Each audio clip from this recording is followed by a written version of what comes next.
What's up, Jack and Jill Motorcycle?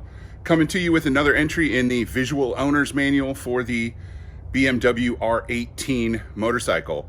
Today I'm going to show you how easy it is to swap out the seats and explain to you a little bit how all the different pieces of it go together and some of the options that you can get for your R18. That's about it, so let's get into it. You only need one tool and it's easy to get to. It's on the bike already, which is magical. So it's really a low stress operation. Check it out. As you can see here, this is the stock standard, fully standard seat that comes with it when you buy it. I've already removed the rear seat, which I have here in my hand, and I'll show you more about that in a second.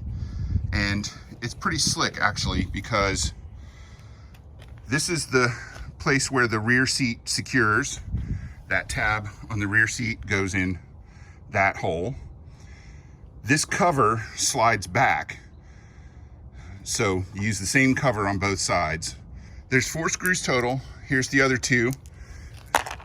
And I'm going to show you what's under the seat and how this works. I'm going to be putting on the tall seat today because I'm a tall person. So hang on just a second. Oh, one more thing before we go. You can see where the front seat secures right there. So it's really easy. You can tell this is all very simple to get to. So the first thing you got to do is get this cover off. Now there's a black plastic piece down here that you want to easily get your hand under, but that's not the piece of the cover that you need. You need this metal piece, which is a little more fiddly to get to, but not bad. So start at the top, pull the corner out, and then the rest of it will pop out a piece at a time. You can see there's a little lubrication in there to make it easier to get this on and off. So if there isn't any when you pull yours off, put a little in there. We're going to set that safely aside in the grass so that it doesn't get scratched up. Now to remove the seat, you need this tool right here, which is easy to get to and drop on the ground apparently. And that is a T30 Torx. That's all that is. Once you got the tool out, the rest of it's pretty easy. You loosen the screws, and unless you put them in with a monster wrench, they'll come right out. These are don't have any Loctite on them. And then make sure that you don't drop the cover. You want to keep your hand on the cover as you're removing the screw so that it doesn't fly away. This is metal, so it'll fly away and scratch up your tank or your fender if you're not careful. It's got some little jagged bits underneath it. Now I'm also going to remove the plug that I put in the rear hole.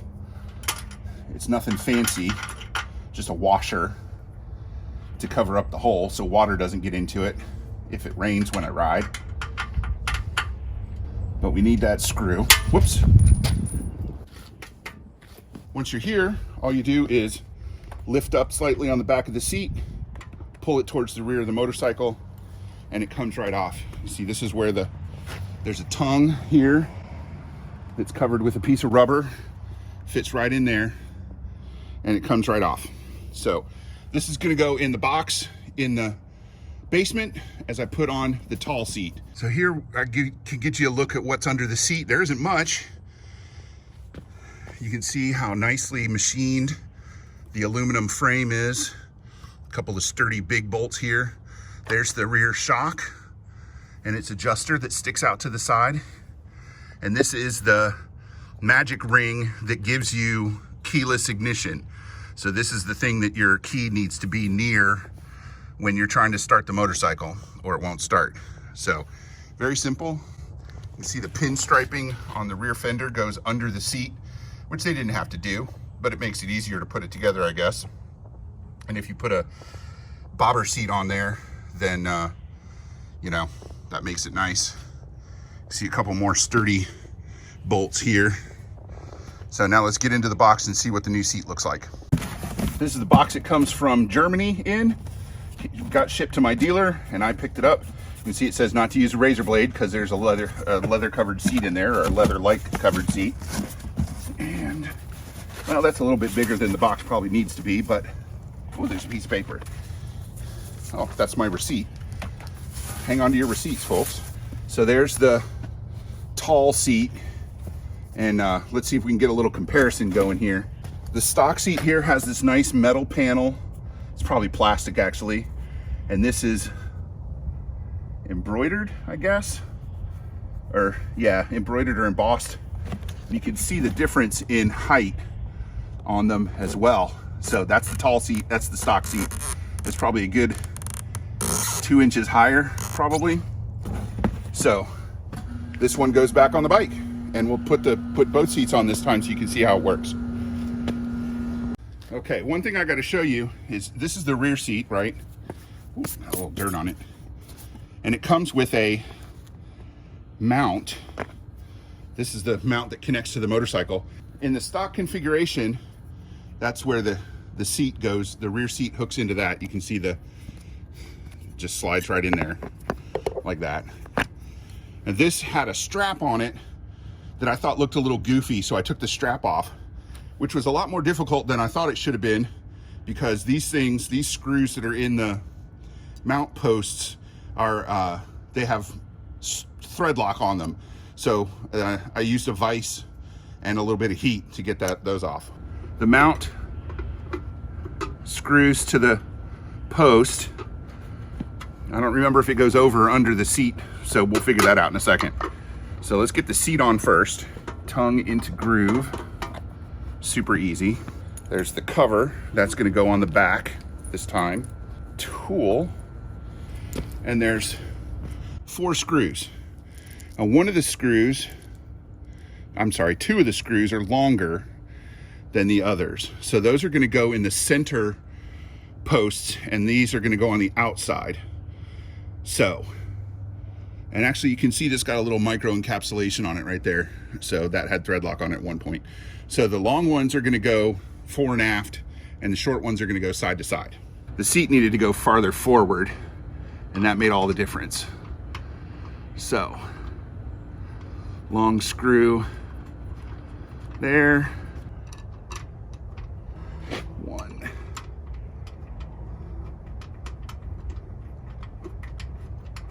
2. I'm gonna tighten all these down. Okay, and then give them another little twist here to really snug them good, because you certainly don't want the seat coming loose. Let me show you one more cool thing. I don't know if the camera will focus close enough for this, you'd be able to see this. But the bolt actually has BMW engraved into the cap. I think that is really cool. Then to put the rear seat on, it's gonna go over these 2 posts.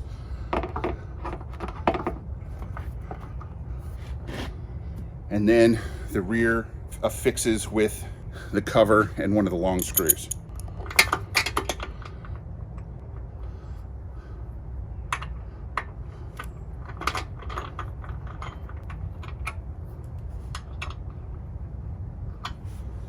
So you can see whether you use the stock seat or the tall seat, the rear seat hits at about the same place.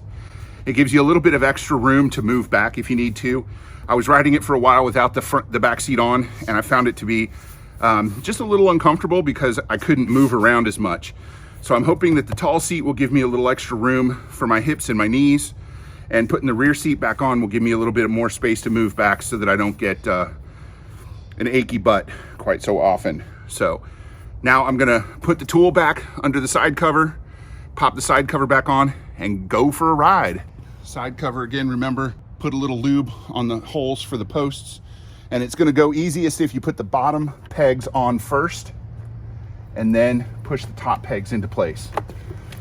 And make sure that that's good and seated, because you don't want that flying off. That's actually a nice piece of metal. You don't want that flying off going down the highway.